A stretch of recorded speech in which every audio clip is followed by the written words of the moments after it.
Welcome back, Token Metrics family, and thanks for tuning in to another episode of Crypto Deep Dive. This is your host, Mehdi, Senior Investment Analyst at Token Metrics. Today, we're going to be analyzing a very interesting project, which was actually brought to us by one of our customers at Token Metrics. The project is called Polymesh. It's a blockchain based for security token. We were also able to record a podcast with head of tokenization at Polymesh, Mr. Graham Moore, and Dylan did a fantastic job in covering different aspects of the protocol. And I highly advise you, before you do a deep dive into Polymesh with me, this will be the first resource you should go and check out. The podcast is on our Token Metrics TV, and I think it's also live. It's also recorded on YouTube. So please do check it out. So before I go on and explain what Polymesh is, it makes sense to kind of give you a brief overview of those who don't know what security tokens are. So in around 2017-18, it was all the hype and all the curiosity that how blockchain could actually transform our real economy. And one of the big ideas there, and one of the biggest and hottest trend and themes around, was to basically tokenize real estate, tokenize venture capital stocks and things like that. So real world assets, tokenize them and basically transform them into blockchain. So when you're putting real world assets into a blockchain, you are kind of tapping into $1 trillion markets. And there are multiple benefits of doing that. Firstly, let's say if you're putting real world assets into a blockchain, you will foster liquidity, accessibility, and democratize ownership of a wide array of asset classes. Now, what do I mean by all of this? So firstly, think about it as this. Somebody has a $5 billion real estate, and he wants to carry the ownership of that real estate project worldwide. Now, the documentation of these big ticket items would be quite hefty, and a businessman will have trouble just carrying that deal around with him throughout the world.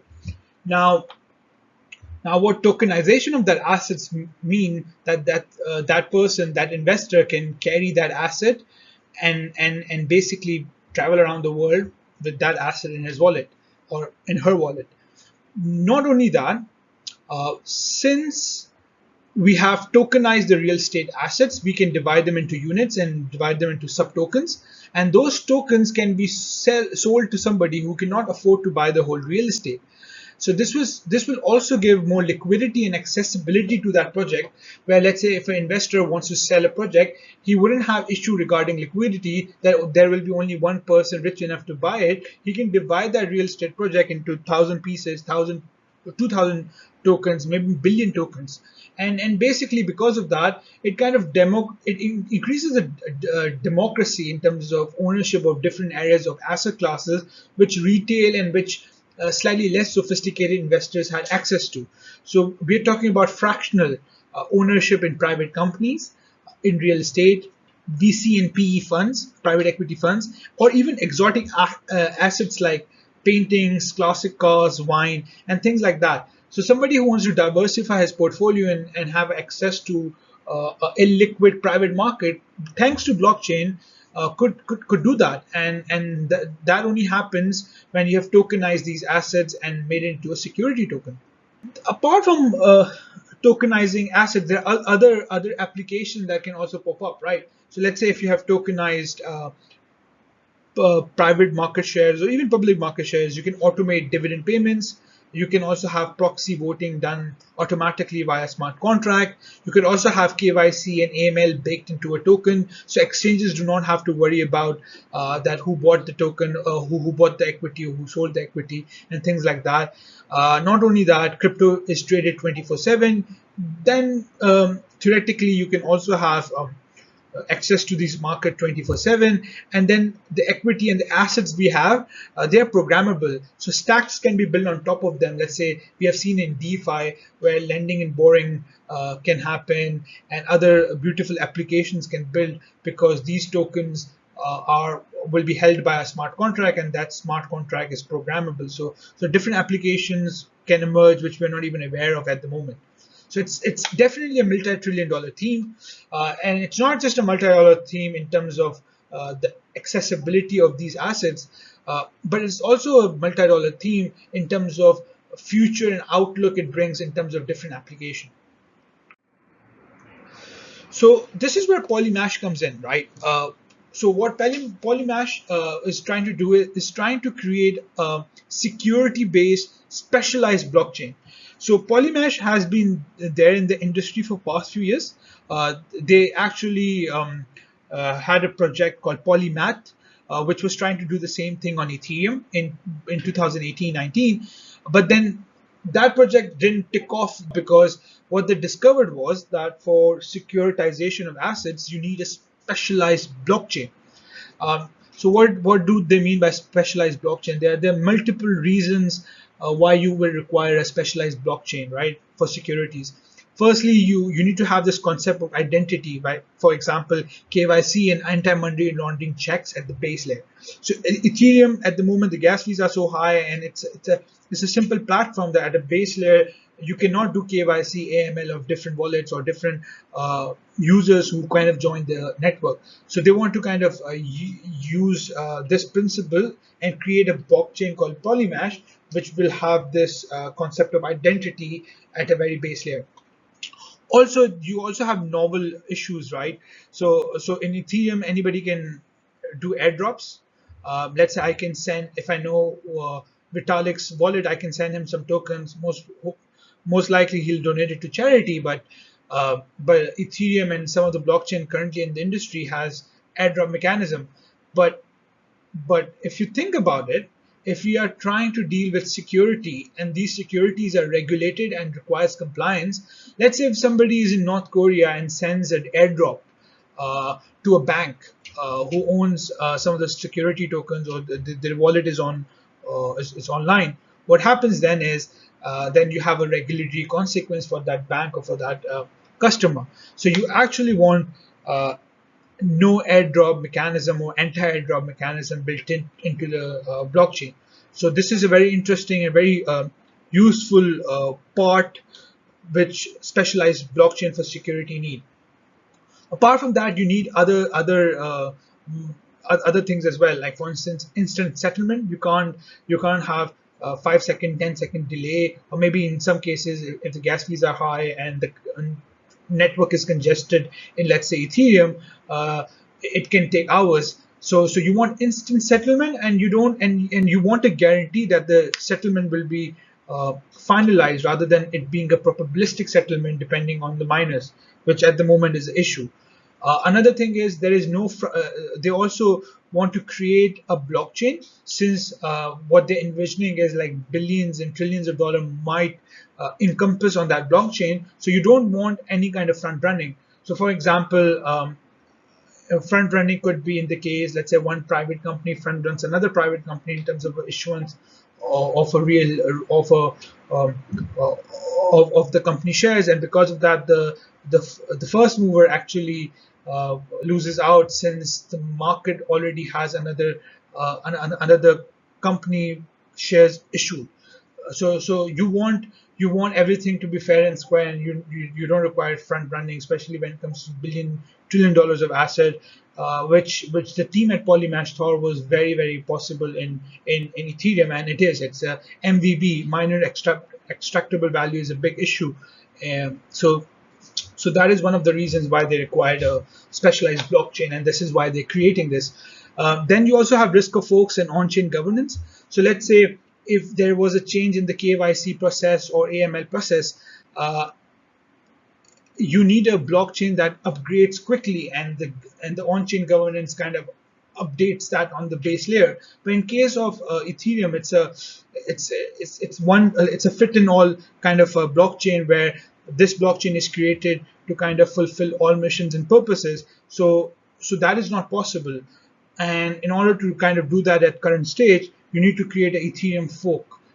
And if you create a fork when it comes to a security blockchain, then billion and trillion dollars of asset would be lost. So let's say you'll have a real estate asset in this blockchain, and let's say private market assets in this blockchain, which will create issue.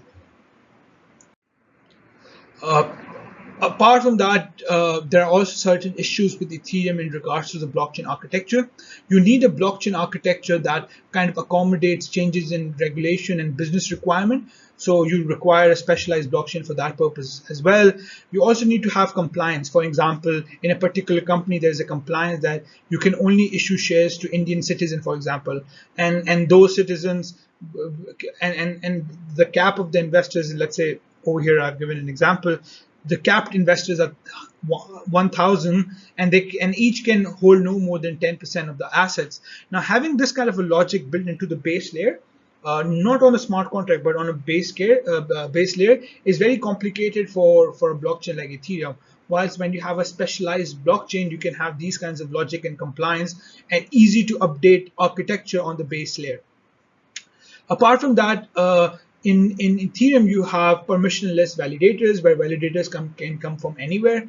It could be Pakistan, it could be North Korea, it could be Syria, it could be any country.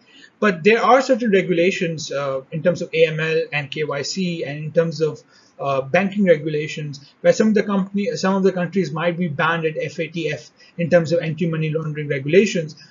So in this case, let's say in Ethereum, if a validator is from North Korea and they verify your transaction, then it could be an issue. It could be illegal. So in terms of a blockchain, you require a validator set that secures the blockchain, which are regulated and are actually given permission beforehand by the regulators. So this is also one of the reasons why they want to create a blockchain which is specialized in that nature. Also, when you are talking about transactions, you also need confidentiality. Now, the issue with confidentiality is that in Ethereum, we have pseudonymity, like where most market participant can see your position, see your trades. Whereas in when you're trying to make a blockchain based for security issuance, you need to have a mechanism where investors and market participants feel kind of secure and know that their competitors does not know they're holding, or they don't know what they're trying to securitize in order to benefit their business. So that is something which is lacking in Ethereum and other blockchains, which the team at Polymath thought they can address, and hence now they are kind of developing this security-based specialized blockchain. So when I talked about who can see your transactions or who can't, so this is like this is what they said on the white paper. So let's say if you are investors, they can see their own wallet balances in Polymesh. They may be able to deduce other parties that are trading assets they previously held, but not the quantity traded. But what they cannot see is ownership of other investors' assets, their transaction data relating to assets outside of their own transaction. Similarly, when you have a issuer who is basically issuing the assets, and they also have to be compliant and regulated, they can see all transaction details related to their own assets they are issuing, but they cannot see investors' ownership of unrelated assets or transaction data of other issuers' assets. And so on and so forth. For validators and mediators, you have certain aspects that they can see and certain aspects they cannot see. And you can kind of realize how complicated security-based blockchain becomes. And hence, that's why you need a layer one, which is very specialized for this purpose. And this is where Polymesh comes in. I think it will make sense in a minute when I kind of run you through a 4-5 minute clip of how this is all done at a base layer. I think doing a demo of the product, although the product is not mainnet, it's still testnet, kind of will give you a realization why a specialized blockchain is required for security token, because the base layer, because of compliance, KYC, identity, can become very complicated. And you can also kind of see why and how Polymath token utility, Polyx token utility is also kind of accrued in this blockchain. So I think it's a very good exercise. So the first thing the head of tokenization over here is doing is making a security token. So over here you have a ticker MNT, which is being generated, and because of this, you are also getting charged some fees in Polyx. So this is the MNT token, and you have different options over here. You had equity, you had other asset classes, and even amongst equity, you'll have different types of equities, right? You have seed, Series A, Series B, Series C, P seed, and things like that.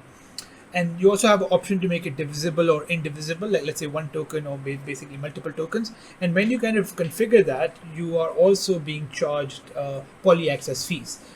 So all of these fees will be accrued to poly-X holders in terms of staking rewards in the future, and will go to the treasury, and treasury will use it to develop Polymet more. Now over here comes the compliance section, right? Over here, the head of tokenization is fulfilling certain conditions for compliance. Let's say you can only be registered if you want to buy the security in United States, and you have enforced buy lockup and enforce sell lockup, and these are like token transfer rules. And in order to kind of comply that, you also have to pay fees. So yeah, so this is what he has done. He's also adding attestation, whether you yeah. So for that, even there will be um, network fees charged. Yeah, so you can have multiple accounts or single person who can kind of guarantee that whatever you're doing is okay. And for that, there are also different criterias which he's kind of fulfilling, whether that attestation provider is KYC compliant or not, which jurisdiction he should be, whether he's accredited or not, and things like that.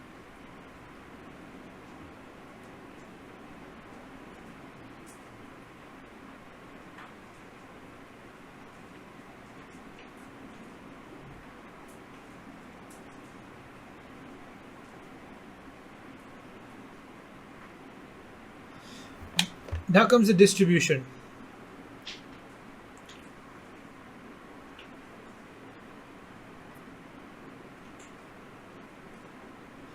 So 1,000 MNT can be distributed, right?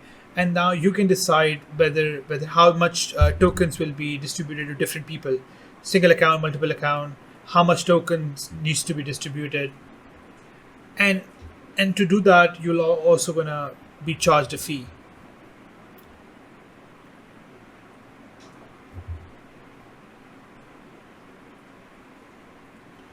Okay, so this is a very important point. So if you see the status over here, you kind of it shows you a waiting symbol over here, and that's very important because in Ethereum, let's say you can send a transaction to anyone, and the transaction will drop in anybody's wallet, whoever you're sending it to. But over here, you kind of have an anti-airdrop kind of a mechanism where wherever transaction you have done, the counterparty has to accept or decline this transaction. This is because of AML regulations. So let's say if I am sending a random person money, which I kind of made through terrorism financing, the random person will also get in trouble. So to kind of prevent this situation, the other person has to accept or decline the payment they are receiving. So over here, Graham shows that how it's done over here. So this is called actual settlement in terms of financial institutions. But you can see over here, accept or reject that 250 MNT we were distributing. So this has a very cool feature. This blockchain has a very cool feature, and the platform has a very cool feature to kind of have that.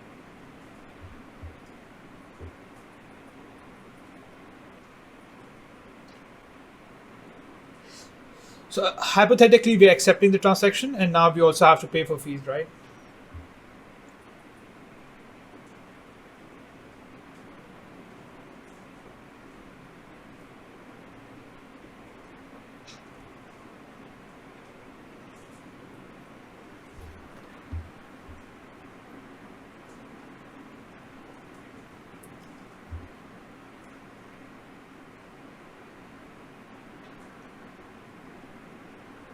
So now you have 250 MNT available in your portfolio, and you can put it out in your portfolio.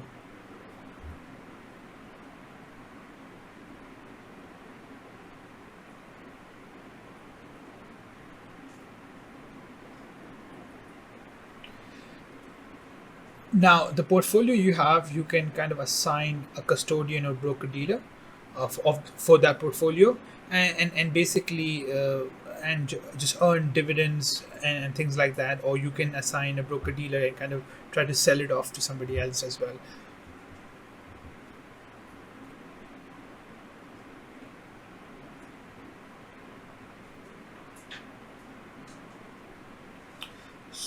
So after you have done made your own portfolio and you have, let's say, some PolyX token, you can also use the PolyX tokens to kind of use for staking. So over here, staking mechanism of the token is being done.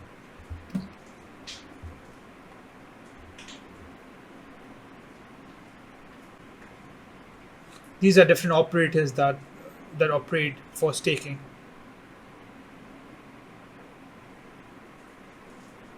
In this case, we have basically for staking selected all of these validators.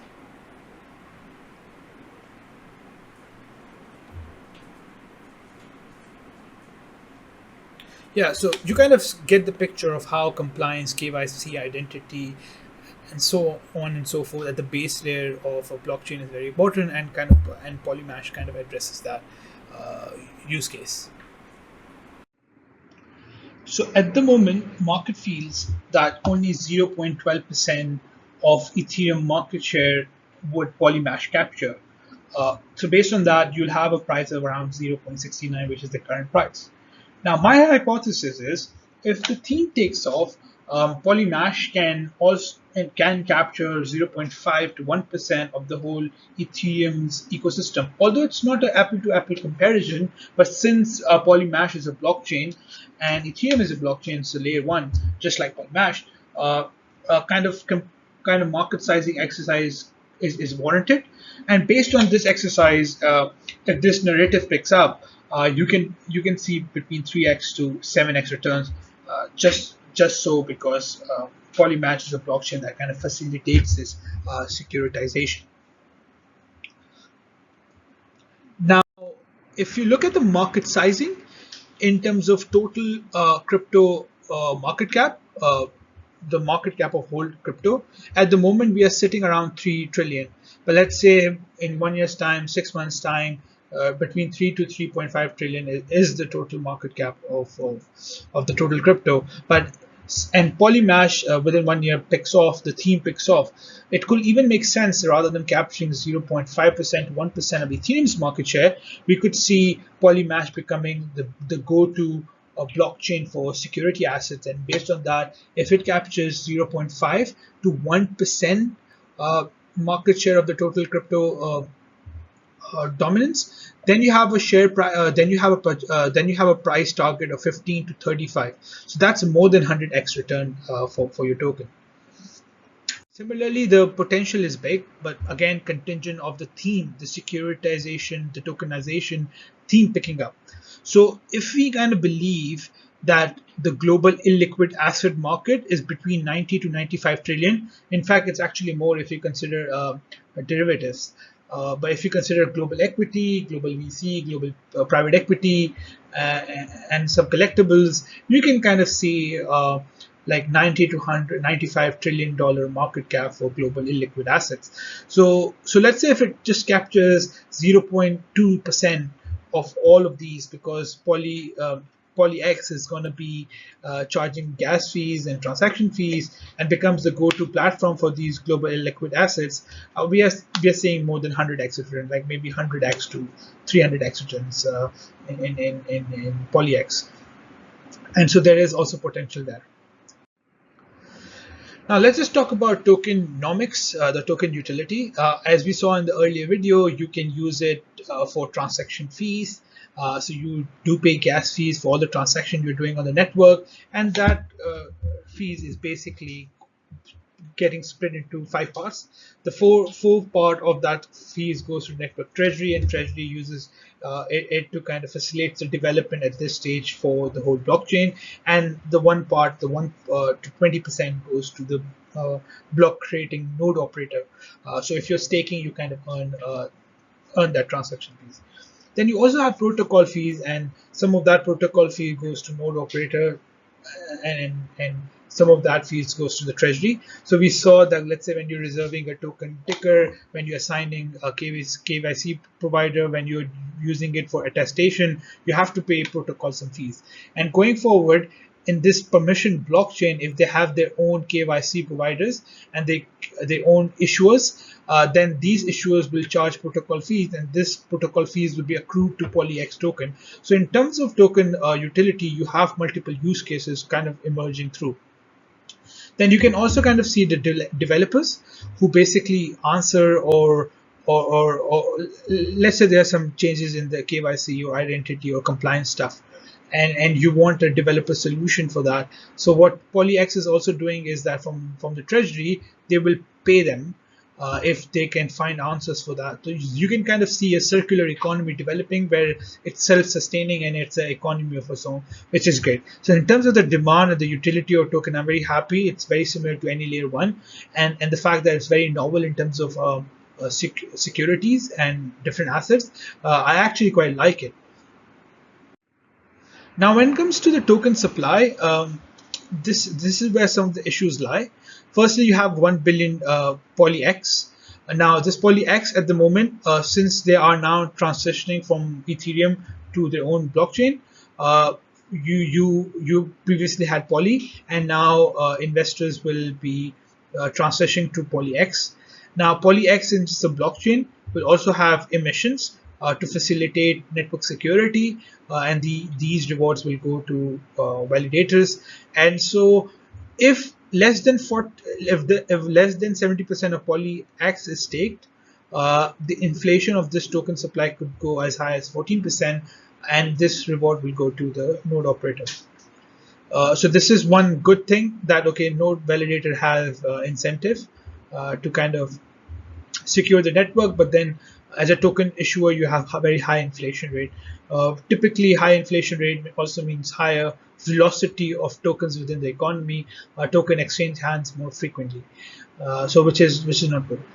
And also the token distribution initially when it was done was very centralized. I think 40-50% of the token was kept by the treasury of Polymath themselves. 25% went to investors. So it's not a very decentralized project, but they're not they're cognizant of that, and the fact that they are kind of very happy that this project is very centralized, because they are trying to create a permission blockchain.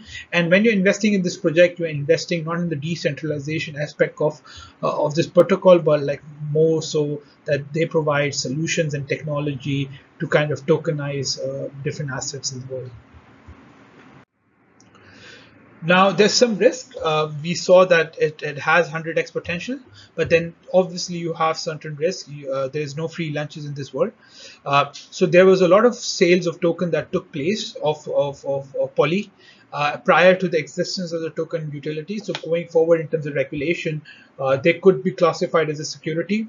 And since they are in the business of security, and if they get classified, Poly token gets classified as a security, we have an issue. Similarly, at the moment, we have limited amount of current utility and the usage of the platform. The platform is not even mainnet yet.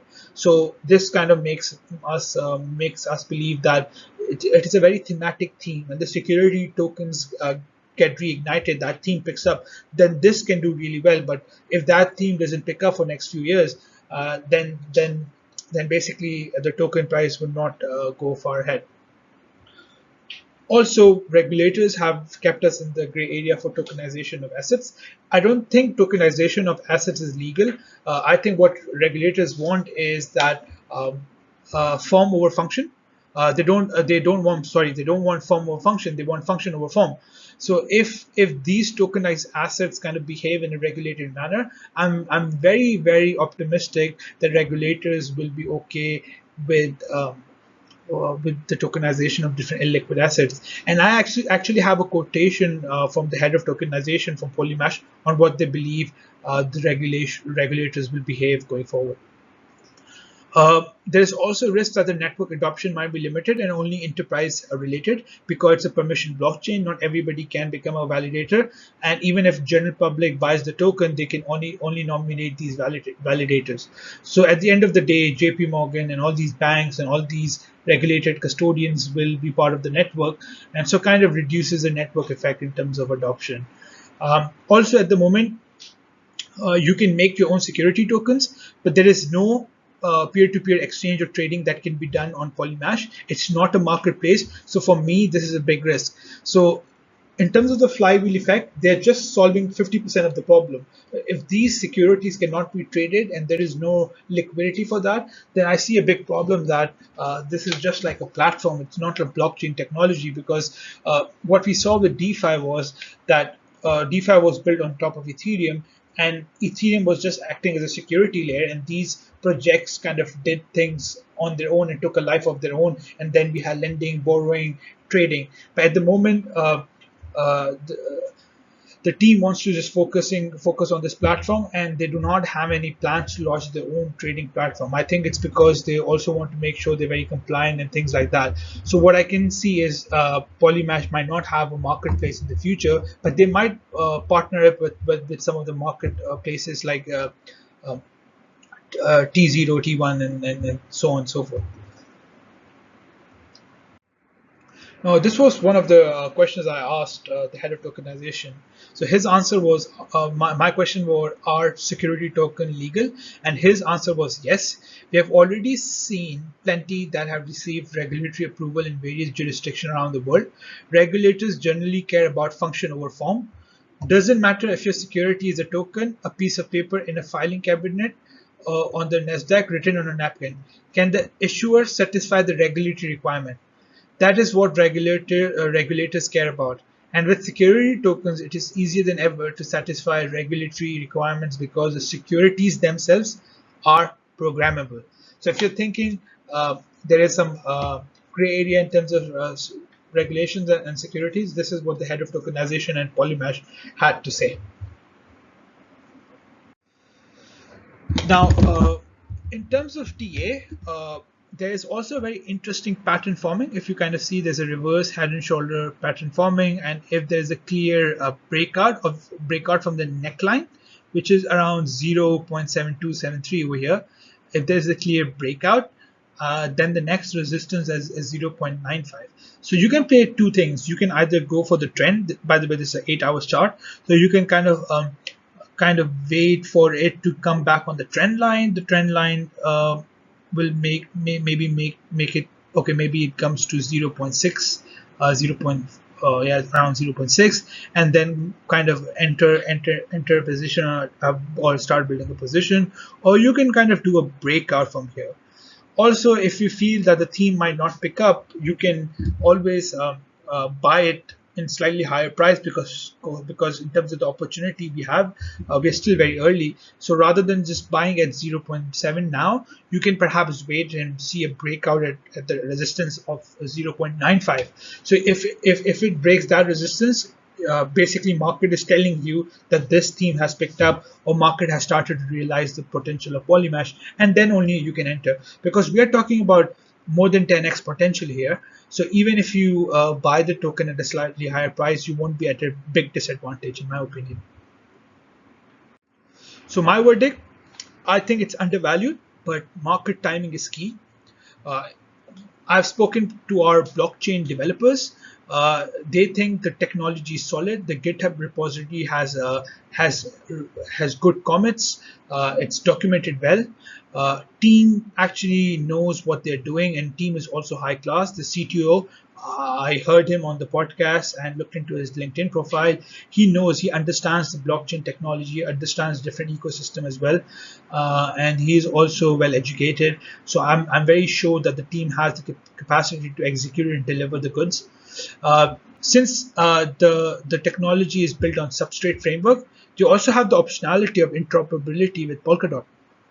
So in the future, you can kind of see them either becoming one of the parachains, or it's kind of just communicated with some of the projects in Polkadot. Given their permission, I assign a very low probability of this happening in near future. When I say near future, I mean next 2 to 3 years. But there is one big issue, and for me, this is one of the issues that kind of makes me kind of be more patient when building up a position with Polymesh, is that it's not a one-stop shop solution. So at the moment, you can issue tokens here. you can fulfill the compliance requirement, but they don't have a partnership or they don't have a product that kind of facilitates the trading of the security. So the whole reason why I want to tokenize a private asset is because I want to have accessibility and liquidity and trade it and basically buy it, sell it, and earn also revenue from that. So at the moment they don't facilitate that. So for me, that makes me a bit more cautious in terms of buying this token aggressively or buying the token now. I think once that partnership kind of comes to fruition, if there's a news about that, or once the theme of security tokens make a comeback, they were very popular in 2017-18. If they make a comeback, then I believe one can still be very early in terms of buying Polymesh. I think it's definitely one of the projects to keep on your watch list and kind of monitor the progress. And if there's a good opportunity, given it suits your risk reward, you can perhaps even dabble into and buy the token itself. I hope you guys enjoyed this week episode of Crypto Deep Dive. This is your host Mehdi signing off.